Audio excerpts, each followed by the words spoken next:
Oh, yeah! Oh! It's Bomber versus Jaedong. I'm not even centered. I'm so excited for this match. Ooh. As we hop into this game, this is currently Jaedong leading the series 2-1. And I think that you will hear, again, many an analyst mention this, and I think it is, like, universally a great choice. If you're ahead, that's often a great time to cheese. Like, so insanely great. Because if you're in a leading position, it's a really good opportunity to be willing to take a loss just to put your opponent on a psychological back foot in the final game. Bomber here is currently down 1-2, so he has cojones of steel. I don't recommend doing this if you're enraged. I don't recommend doing this. Many people, when they are feeling stressed, want it to be over with. They just want it done. Like, this is like a normal human psychology sort of behavior. And this is why every bone in your body, if you think going into a game that you're going to lose, you have an urge to cheese because your body just wants to be over with. Sure, you might win or you might lose, but it'll be over with. It'll be over with. There's no more tension. It's a relief of tension. Very common to just want to get it the hell over with. You can do this if you're really smart, but I think that this is a common trap. I have played in many tournaments in my life where I win the first game and prepare a safe play in game 2 and run straight into a cheese and easily thwart it because I open safely. I've even been the cheeser. And it's suckaroo-has. So Bomber just doing a little smart scoutingness, yes. Setting the barracks here. Now, I don't know about the exact timing of this SCV, but it arrived up here in the main base right around 3 minutes. This depends on the map a lot, but check what time the SCV arrives when you're scouting normally. And try to make sure that this SCV lines up with that. You don't have to force it to, but try to make it to, because it will ensure the safety of your cheese. For instance, if you send out a probe on 9 to scout, it's very easy for your opponent to go, dude, what is that probe doing here so early? And he starts to think that the cheesies are happening. So here's something that we've seen many a player do, which is to send forth a barracks, double barracks cheese, and build a bunker on low ground to prepare to shove on high ground. We will see for the 4th game in a row, Bomber is up against a Zerg who goes super fast gas and then doesn't get Zergling speed.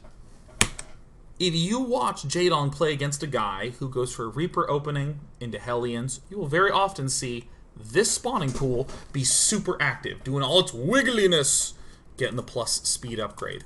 But here, we've seen in no games Bomber has gone for Reaper into Hellion, and Jaedong, being the Zerg that is allowed to think, is using his gas for such things as Overlord speed, or in this case, a fast Roach Warren, sending units back into gas.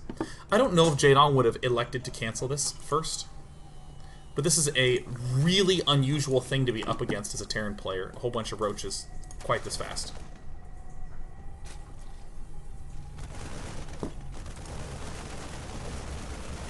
Burrow immediately researched. Recherchement. This is pretty typical for Bomber to do. To apply pressure to try to kill this off, and then to retreat back home while getting a command center. Notice how late this command center happens. A lot of the reason you can get the command center is because the damn barracks are lifted. And I think this is just one of the coolest answers that you could ever do. Why? A lot of players still go for Hellions. I think a reasonable percentage also just add more barracks and play safely too, but most people are just not anticipating a pack of Roaches to come up. Certainly not Roaches with Burrow.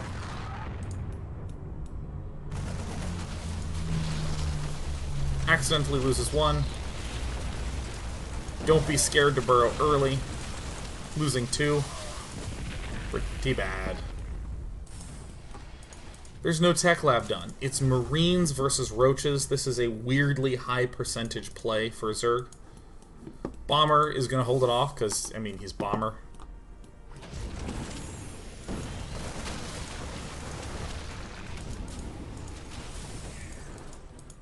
I mean, this is pretty cool, right? Of course, the fact that Bomber is, like, recovering on the back side of this, super cool, right? I don't know if there's a good follow-up Baneling play from this, but Jaedong is just striving for life at this point. And I'm going to show you the most heartbreaking moment in the history of video games. Before we do, a little bit of analysis. So Bomber builds 4 barracks, which seems, at first glance, odd, or I might even say bad. Why 4 barracks? Why not 3 and then tech? Anytime a player has lost this hatch, one of 2 things happens. He tries to do some sort of all-in or big play to move out, and then takes the expansion, or he just quickly holds it off and takes the expansion. Either way, the Zerg player will have a period where he's pushing back, maybe in this case with Roaches, sometimes with Speedling, Baneling, and then behind it he's building drones, trying to catch up and layer tech and upgrades and this and that. And that's exactly what we see that Jaedong has done. And the 4 barracks opening allows Bomber to just sprint right on over and crush Jaedong right as Jaedong is finishing up building only drones and right before Jaedong has built any units. Okay, watch this. You ready for the biggest heartbreak in the world?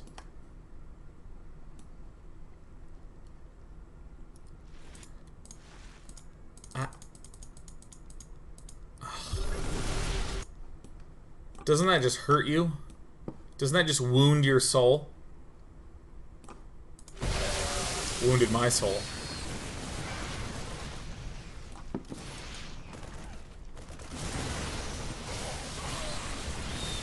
Jaedong, the Zerg that was allowed to think, got out thunk.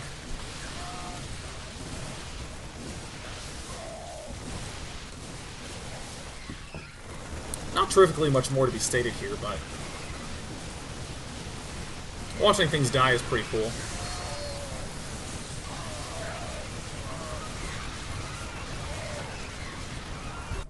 Kablooey! Alright, nice. Boom. Last game on, I just think, a just awful little map for Zerg.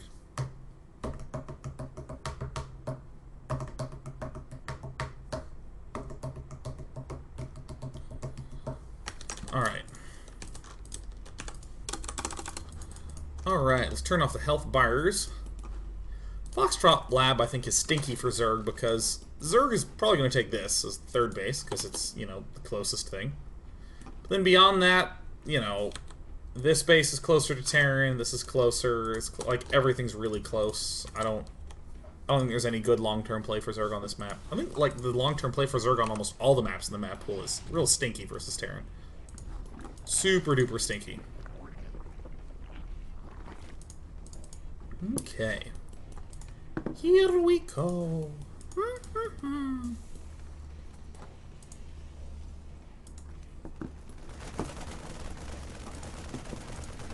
Alright.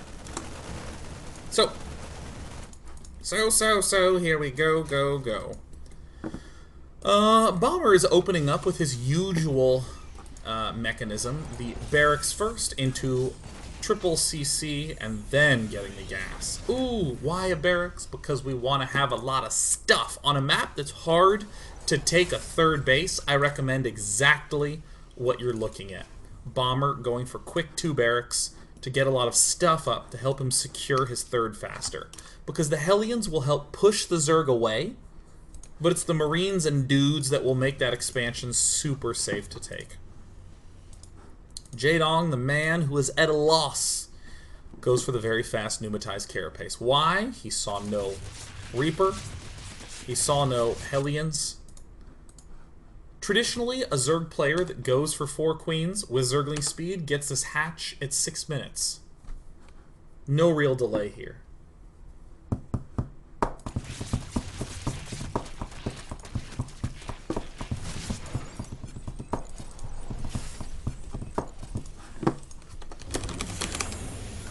Oh, crap.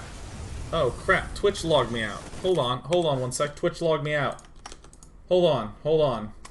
Try to type something in chat. Hold on, I have to type in my password. Let me get the password.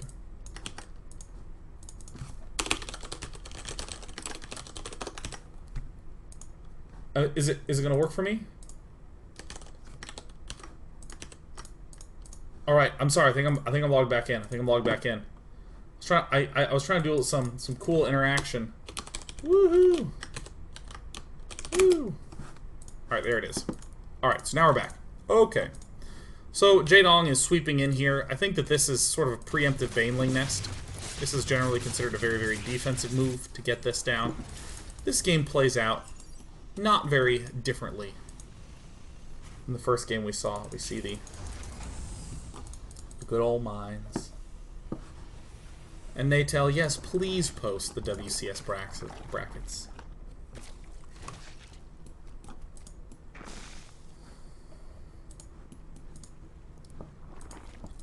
Jaedong, I think, is known for staying a little bit lower tech in his matchups than other players.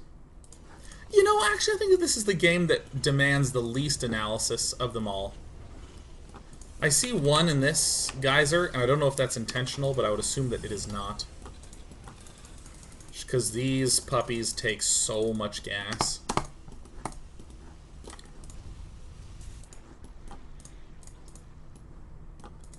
Alright. So with the late layer going down, I think that what is fairly typical is to throw down hatch, hatch. There's the hatch. You know, if I were to sort of look in retrospect and make a comment about what I think would be the best play against Bomber's style, I think I would probably build another hatch right now and go for the Startail lifestyle. Many, many Lings and Banelings with upgrades. You get a little bit slower of a fourth and Mutalisks. But I mean, I think that Bomber is playing this out so brilliantly by just saying, dude, I'm going to go for my gold really, really fast. It's very hard on maps where there's gold expansions to stay toe-to-toe with a Terran. I mean, like, Bomber, for all his passivity, is playing this out freaking brilliantly. He's just waiting. Where are his two Hellions? They're Hellbats now? Yeah, I mean, he just waits. Why move out? There's no need to move out. There's no reason to. Extra expansion from Mr. Dong. But, I mean, if I'm in Bomber's shoes, I'm not even going to be that willing to move super far out. Adding on the Hellions to turn into Hellbats, cool. I mean, great, but not central to the build or anything. Please get this. Please, it hurts me to not see upgrades gotten. Waiting for combat shield, just a waiting. Making sure this doesn't die. All the places that Bomber sweeps, just kind of up here, out in mid, out here, up here. He does little things like this, these Widow Mines, not used for engagements. Where's the other one? I think it's in another... Oh, that's right, it died right here, actually. And here we start to see the moves that will allow Jaedong to win championships. Minus this move where he just loses a whole lot of Zerglings for no reason. But just the step forward, just in the rally point to kill a little bit.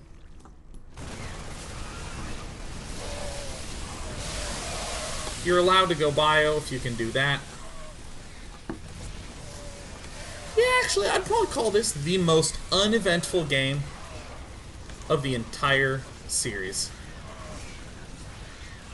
Jaedong is going to struggle to get up any extra bases because he's on this map. Terran has a gold base, so Zerg is under the gun. I think the thing that I would laud is just this super cool, stupidly huge number of barracks style from Bomber. Getting the Hellbats is kind of nifty because of all the tight chokes that exist. I would describe this as a tight choke, and this is a tight choke. Obviously, these are tight chokes.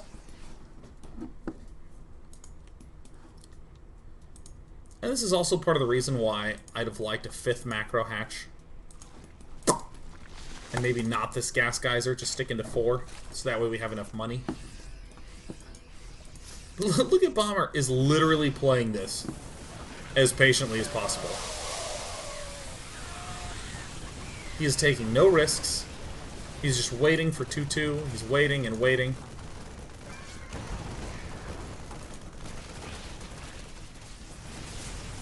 Everything is staying nearby. I think these sorts of counterattacks sooner could have helped Jaedong, but I mean, even then it's hard because Bomber is like not leaving his base. I wish this game were more interesting because, I mean, we analyzed the best of 5 series. We'd like there to be a fantastic finale, but such is the way of tournament life. That said, we will be taking questions. You can make this the most interesting thing ever. When you have, like, 10 buildings worth of production churning stuff out, it makes it very hard for tiny counterattacks to run into anything but a huge army. I really think that Bomber's Terran vs. Zerg style is so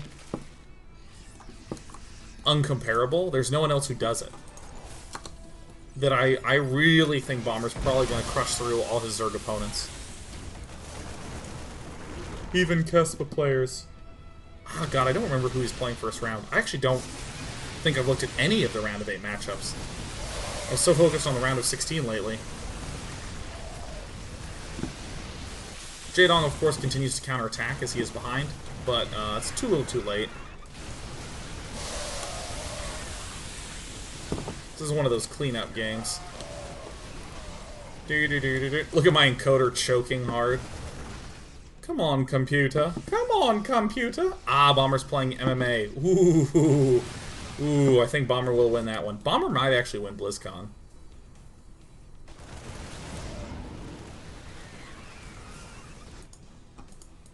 I wouldn't mind if any of the standing players won BlizzCon.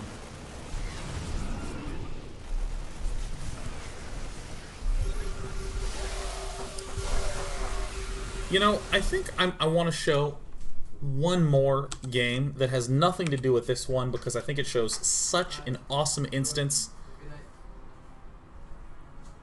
Oh. It shows such an awesome instance of, like, a timing happening not because it is fast, but because it is hitting an enemy at a weak point. Like, okay, so here's something that doesn't quite have anything to do with what we're talking about. This is a game of Classic versus Pult that I really, really liked. Again, nothing to do with what we were talking about. But I want to talk about fastness.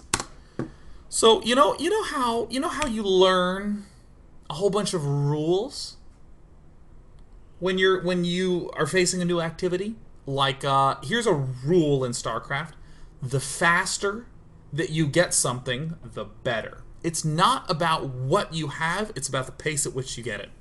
So, a lot of people will see a 10 Marine, 2 tank attack and go, oh, I guess 2 tanks and 10 Marines is the good amount. No. It's the fact that you're getting 10 Marines and 2 tanks fast, and that you can push your opponent very, very early with those units. So when I think that was probably one of the biggest revelations ever for me as a player, is that I could just get things faster and crush, like, another 15% of players. Like, you know, go from a 50% win rate to like 65 by doing the same thing just a little bit faster. And you'll hear me talk about that constantly in my dailies. Oh, you get faster build, macro better, you want to plant that immediately. Ooh, this is late. And that is most of the time true. But here's an example where fast is trumped by the true goal that you're shooting for in StarCraft, which is hitting at a time of weakness. It's not about how early you get, it's about hitting at the right time. The right time is almost always as quick as possible, but sometimes it isn't. So I want to talk about the Colossus drop. I almost did this series for this daily, so that's why I already have some preparation for it. You have no idea how many replays I have prepared for a daily that I have not done. So this is this is a chance to get to see behind the scenes. To think that I just pick a set of games and just go, haha, this one, and then just build a show around it is false. I prepare many, many games until one of them has a good through line. So here's a little tiny one. So what we're going to see out of Classic is the Colossus drop. If you rush for a Colossus drop, it's very easy for your opponent to just march Marines around. Terran is only protecting 2 places early on, as we see Pult doing right now. So rushing for a Colossus drop winds up being fairly weak against Terran. So in my intuition, my typical RTS, you know, almost 2-decade veteran, I would go, okay, cool. If getting it very fast is bad, it's probably not a good strategy. Until we see Classic do this thing. Now, what is the time that you hear me talk about oh so much? I mean, look at this. Getting observers. He's not rushing Colossus drop at all. What is the time when Terran get to attack? 10 minutes. You have to have heard me talk about this if you watch the show at all. At the 10-minute mark is when we will see almost every single Terran player get the medevacs and move out. Look at this. Starport's going to take a minute. It's going to be done at 8. It's going to land it here. These medevacs are going to be done around 9. And Pulse will begin moving out by 10 minutes. So again, right now, imagine if a Colossus drop arrived. Now Pult would have that shit on lockdown. No problem. So Pult, I don't remember if he saw this. Oh yeah, okay, so he did. Doesn't matter terribly much. War Prism comes out. Boom! Colossus time. Peanut Bubber Colossus time. See, look at this. Right around 10 minutes, right around 10 minutes is when Pult is going to move out. Right around 10 minutes. So many gateways, he gets 6, 7, a doo-wop. So look at this, look at this. Why? Why is this such a good time? Because it's striking right as the Terran is moving out. Right as Terran is moving out. If all these dudes were back home, it would be a cakewalk to defend. Not a problem. No big deal. Have an issue, grab a tissue. I got this shit covered.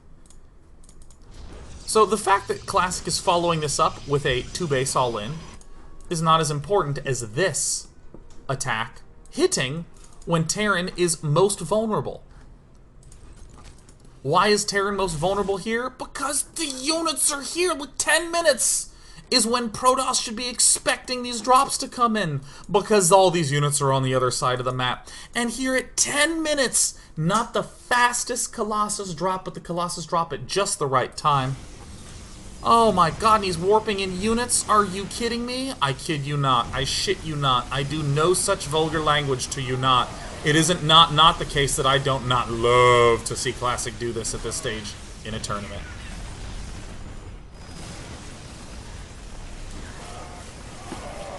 Now, while Classic is playing the ancient villain Count Dropula, he's been building up Colossus back home. I think he's getting his second one right now.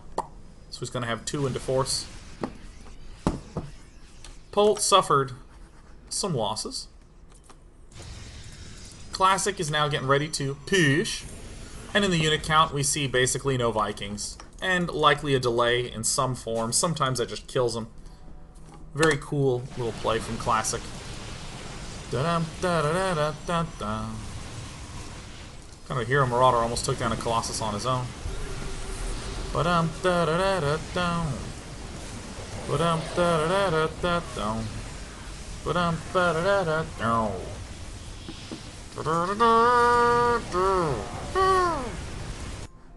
Alright, cool.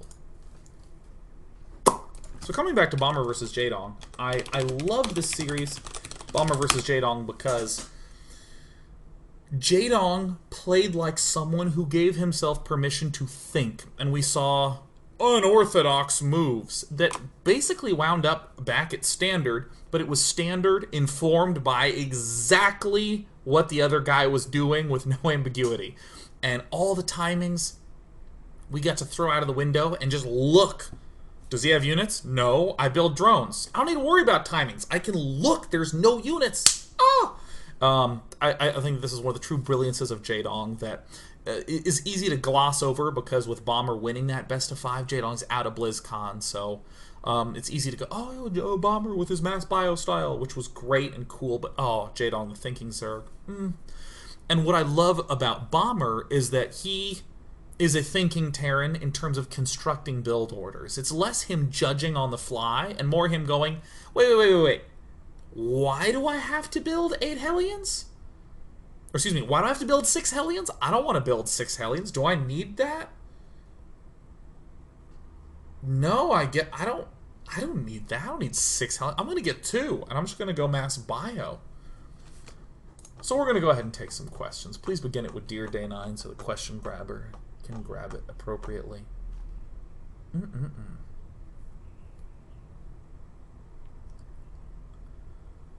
Fear Dragon 64 says, Day 9, in a Best of X series, sometimes you encounter something you haven't seen before, which is of course true because many players prepare uniquely for a Best of X. Do you have any tips on identifying what to scout for in the following game? I ask this in the spirit of scouting with purpose. Sure. Also, first of all, hi, Ravi! Hello! Second of all, I think that one of the most dangerous things to do in any tournament is to do something you haven't prepared for. If you have prepared to play fluidly and to do scouting and to respond to that nicely, great. But if you haven't prepared that, don't do this. Let me give an example that's very concrete. Suppose that you have prepared against 2 types of players. You've prepared against a command center first, into some Hellions into macro play, and you've prepared against Reaper expand into aggressive Reaper Hellioning on 2 base.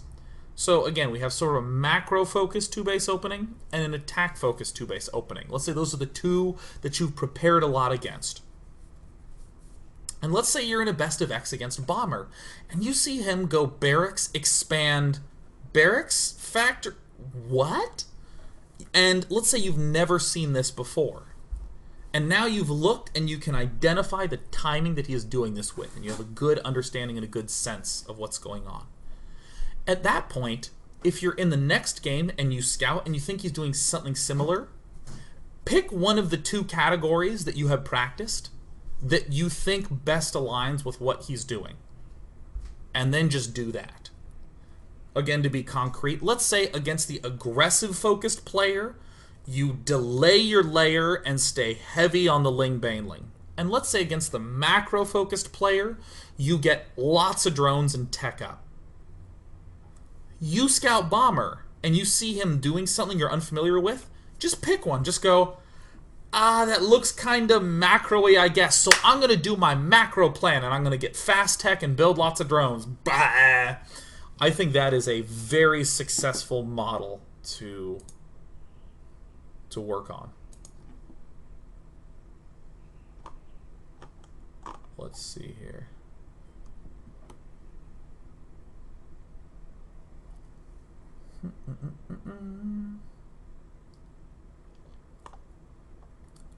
Let's see. Let's see here. TZL Centurion, welcome. So as you mentioned, there's very little late game play for Zerg vs Terran in the map pool right now. It's something I'm struggling terribly with. But I don't want to give into 2-base Roach all in. What is the best play for late game Zerg to deal with Terran mobility and aggression? God, in this map pool, it is a pain in the ass. Ugh. God, I mean, to be real blunt, I don't have great answers for that. It is a hard-ass map pool.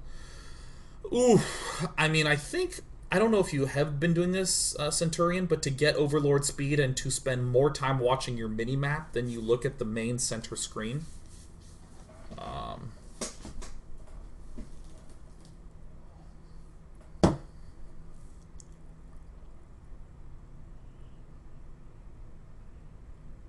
Yeah, God, I mean, it's just really hard. There's no good 4ths and 5ths.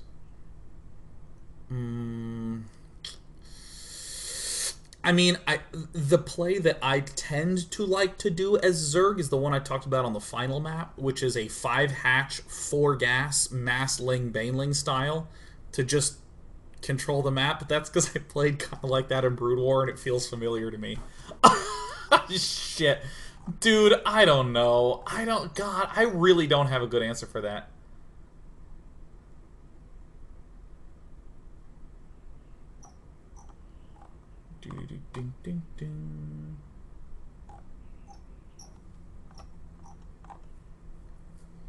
Let's see.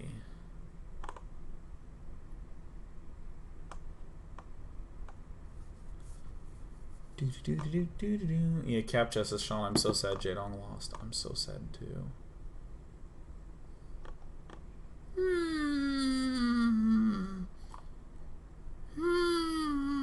Man, a lot of people are asking me about late game TVZ. Whoops. Or Legacy of the Void. I know BlizzCon's coming up, and there's a lot of hype about that, but I have no idea. I'm actually expecting it not to be Legacy of the Void. I'll give you my prediction. I have no data at all to support this. None. If I had to guess what the big new announcement would be, I would guess a Hearthstone expansion? Because there's been chatter about them releasing like over 100 new cards, and haven't heard anything about it, so I guess there was Nox Ramus, which was kind of tiny. I don't know. That's what I would guess, but I have no idea.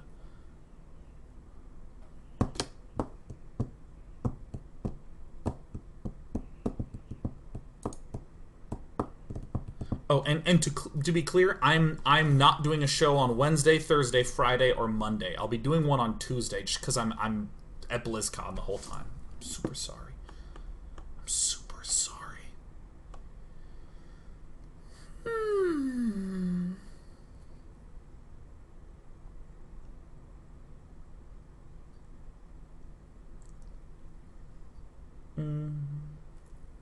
Mercadium says, Day 9 in TVZ, what are the pros and cons of Biomine and Biobat when playing against Mutiling Bane? I've been changing between the two styles with mixed results.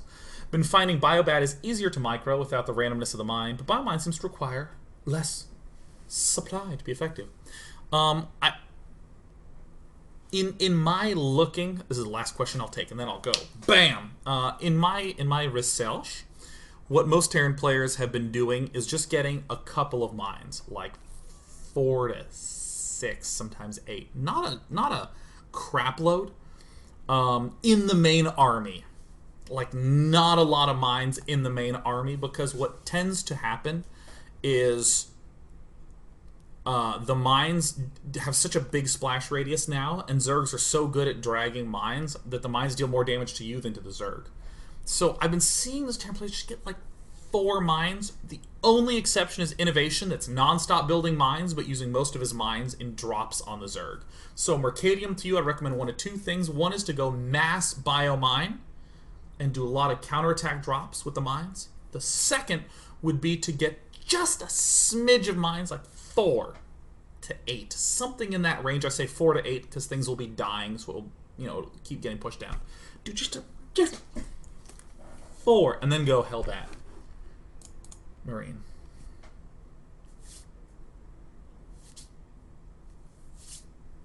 So unfortunately, I will not be doing a show tomorrow, Thursday, Friday, but you can tune in to BlizzCon, which will likely be everywhere. Just go to the internet and look up BlizzCon, and there you go.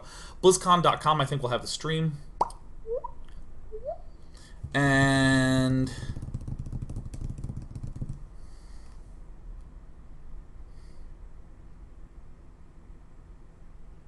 I'll be back on Tuesday, a week from today.